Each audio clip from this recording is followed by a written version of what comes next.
I want to disarm your self-criticism first before I get started.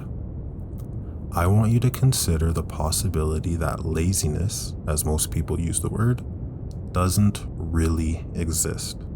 Not as a character flaw, not as a personality trait. What we call laziness is almost always something else, something with a real name, a real cause, and a real way through. And I think you already suspected this, which is why you're here. Aristotle identified a state he called akrasia, which is acting against one's better judgment. You know what you should do, you choose not to do it anyway. This isn't weakness. This is one of the oldest and most documented features of human consciousness. The problem with calling it laziness is that laziness implies the absence of desire. But akrasia is the exact opposite. You want the outcome. You just can't get your present self to move forward to it. This is a philosophical problem, not a moral one. There are two types worth distinguishing first. Akrasia of weakness, which you intend to act, then fail in the moment. So for example, when you hit the snooze on your alarm. Or akrasia of impulsivity, which when you act without deliberating, all of it.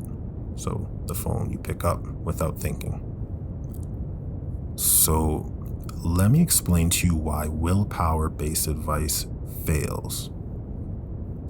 Willpower is a finite resource that you're spending against your own values.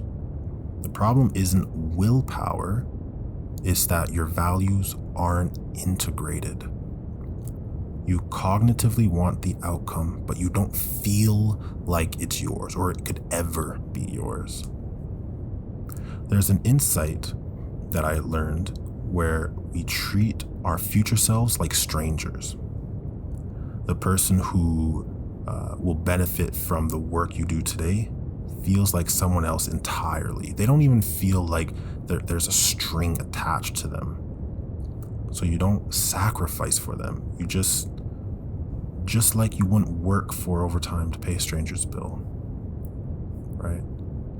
So let me close the gap between knowing and feeling, and let's find a solution to this. So Aristotle's actual prescription of akrasia is habituation.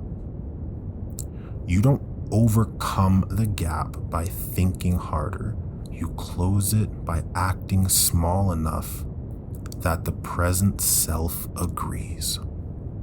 The gap closes through repeated action, not through better reasoning. The identity bridge, instead of using willpower, change the question from should I do this to is this what someone like me does?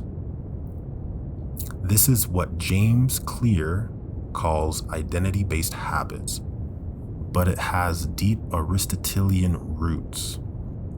Virtue is a second nature, not a performance. Here's a time-binding practice you can try. Write a letter from your future self to your present self. Just do it. Research has shown that the single act measurably reduces acratic behavior because it makes your future self feel real and connected, not abstract, fake, or useless. So here's a philosophical reframe that I think's worth sharing. Plato thought akrasia was impossible. If you truly knew the good, you would do it.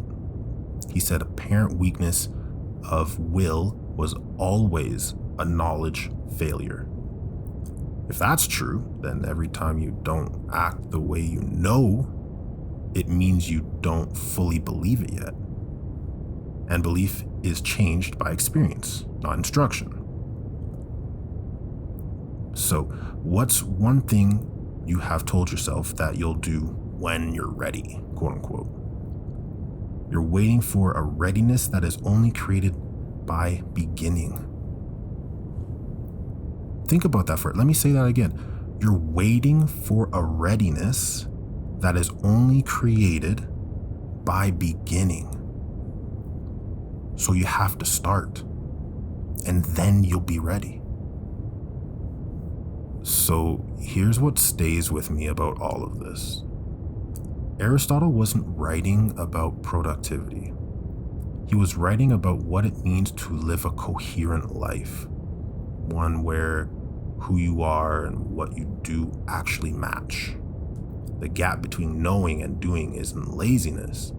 It's the distance between your current self and the self you're trying to become.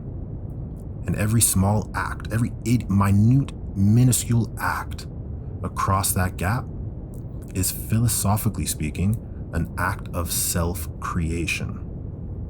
In the next video, I want to talk about Carl Jung's theory that most adults are still running on a personality built in childhood, and what it takes to actually update it. That one will be uncomfortable in the best possible way.